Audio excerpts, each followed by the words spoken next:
Hey guys, Mark here. In this tutorial, we're going to take a look at how to make a paracord bracelet jig. The jig is used to hold your bracelet in place while you're weaving it, which allows you to have more consistent, cleaner looking bracelets. It also helps you speed up the process of tying a bracelet. The technique that I'm about to show you for making a bracelet jig uses very few tools and supplies, so I think it is quite a handy one indeed. So let's take a look at the basic idea behind the bracelet jig. Here you can see the one that I've just made. It has 3 parts at the top and legs at the bottom, which raise up the middle part a bit, making it a bit easier to manipulate. The basic idea is that you can move the middle part to a length that you want and secure it, which enables you to start tying your bracelet.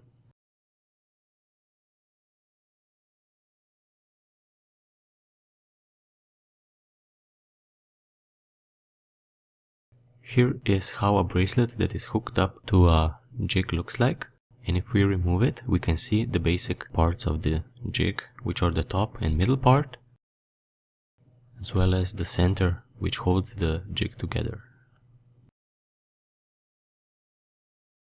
You can also see some markings which allow you to control the length of the bracelet. With that said, let's get into the planning of our jig.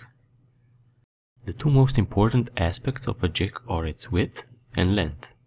The width controls the number of buckles that you can attach to the top and middle part, which allows you to have a very versatile jig. The length controls the items that you can make with the jig. A small jig, about 10 to 12 inches long, allows you to make bracelets. A longer, medium-sized jig allows you to also make dog collars. Very large jigs allow you to also make belts. So let's take a look at the supplies. We're going to need some wood for the base of the jig, a saw, a tape measurer to measure out the wood and the various positions for holes, a marker or a pen, as well as a ruler, some glue. I recommend wood glue, a drill, either a electric one or a hand-operated one, depending on which you prefer. Some wood screws. The larger ones are for making the jig, while the smaller ones are for attaching the buckles. Our main screw that is going to be used for the moving part of the jig. Some washers for the top and bottom of our moving part. A wing nut for the top of the middle part, as well as some sandpaper to smooth out any rough surfaces. So let's get to the actual building process. What I did first is cut 2 larger pieces of wood that will serve for the center of the jig. And we also need some smaller parts. One for the middle. You can see that I've drilled a hole to the middle. And 2 for the top and bottom. The top and bottom ones will hold our jig together. So 2 for the top and 2 for the bottom. This basically means we have 2 middle longer pieces and 5 smaller pieces of wood. You can see that I'm spreading out the middle parts a bit because we need the space for our screw to move up and down. Before you glue, you should take that into account. I'm now going to glue the wooden pieces together. You don't need to apply too much glue, only enough to hold it together because we're going to also secure it using wood screws.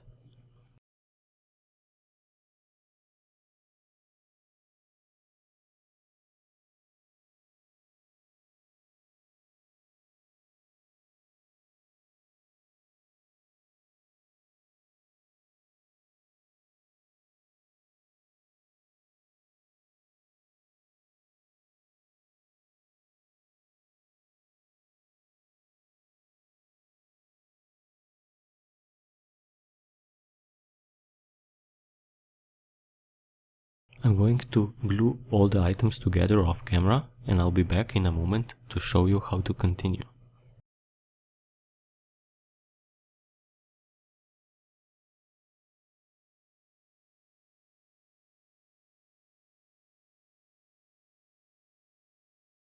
So the glue has dried, and now we can mark and drill our holes at the top and bottom of our jig. These holes will allow you to screw in your wood screws without the wood splitting, which is quite important. We can also now attach our middle part, which is done by taking a washer and our main screw and insert them through the bottom.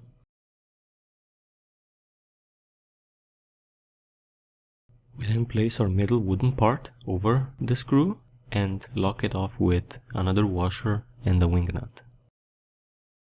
I've also attached two smaller pieces of wood at the sides, which allow you to move your middle part a bit more in a controlled way. You can now also screw in your buckle, one part for each of the top and middle part. I've done so as well. You can see the attached buckle here, and we can now also sand our edges of the jig to make it a bit smoother. The finishing touches of the jig are to mark it down. I've used metric markings here, but you can use inches or both in your case.